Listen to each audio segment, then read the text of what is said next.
બોલતા કરે છે આદિવાસીઓ જાગી જશે તો અમારી ખુરશી જતી રહેશે અને પાછા એવું કહેવા માંગતા હતા અમે હજુ જિંદા છે, ટાઈગર અભી જિંદા હે, એવું સાંસદ કહેતા હતા। ત્યારે સાંસદ શ્રીને કહેવા માંગુ છું, તમે તો સરઘસના ટાઈગર છો, તમે તો સરઘસના ટાઈગર છો। હવે મારે એટલો જ તમારો અવાજ નીકળે છે। અહીં બેઠેલા અમારા બધા ટાઈગરો જંગલના ટાઈગર છે, જંગલના ટાઈગર। જે દિવસે આમનો સામનો થઈ જશે તે દિવસે અમારો ને તમારો આમનો સામનો થશે ને, તમને અમે છઠ્ઠીનું દૂધ યાદ દેવડાવી દઈશું। તમે જોઈ લો, અમે આદિવાસી સમાજ ને ઓબીસી સમાજ, માઇનોરિટી સમાજ, એસટી સમાજ જે દેશમાં 90% વસ્તી ધરાવે છે એમના માટે લડીએ, એમનો અવાજ બનીએ। આ વિસ્તારમાં શિક્ષકોની ભરતી કરવા માટેની વાત કરીએ, શાળા બનાવવા માટેની વાત કરીએ, કૌભાંડો બહાર લાવવાની વાત કરીએ। એટલે આ ભૂપેન્દ્ર પટેલ હરસંઘવીને ગમતું નથી। અમે જ્યારે મનરેગા કૌભાંડ માટે તપાસ માંગી, એમના મંત્રીના દીકરાઓને જેલ જવું પડ્યું અને અમે જ્યારે આ વિસ્તારમાં 7/12ના ખોટા નામો ચડાવી દીધા, બીજાના નામે જમીનો લઈ લીધી, એનું કૌભાંડ ઉજાગર કર્યું, ત્યારે આ ભૂપેન્દ્રભાઈ પટેલ અને હરસંઘવીને ગમ્યું નહીં। એમણે કીધું આદિવાસી ચૈતર વસાવા અમારી 30 વર્ષની સરકારને કેમ ચેલેન્જ કરી શકે? આ આદિવાસી યુવાન અમને વિધાનસભામાં સવાલ કઈ રીતના કરી શકે? આ આદિવાસીને ભેગા કઈ રીતના કરે? આદિવાસીની હક અધિકારની વાતો કેમ કરે?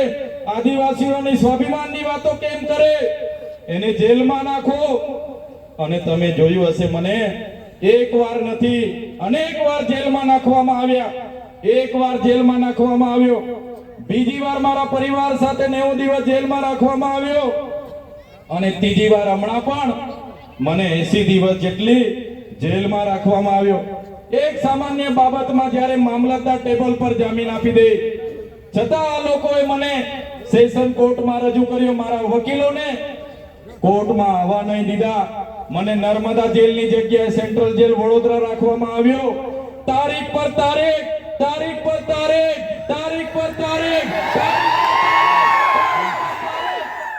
અને 80 દિવસ સુધી મને જેલમાં યાતના આપવામાં આવી।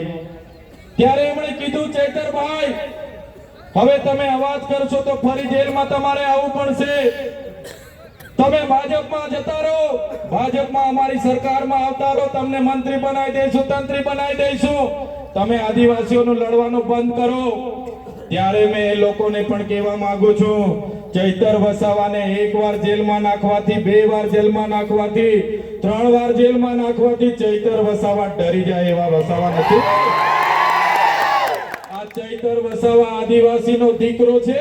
આદિવાસીનો ઇતિહાસ તમે જોઈ લેજો।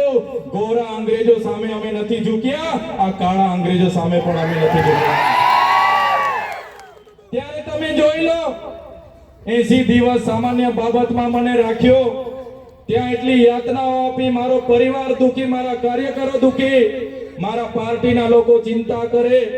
તમારી બધાની ચિંતા હશે, તમે બધા મારા માટે પ્રાર્થના કરતા હશો। એ લોકોનો ઈરાદો હતો કે ચૂંટણી પત્યા સિવાય નીકળવા નથી દેવાનો।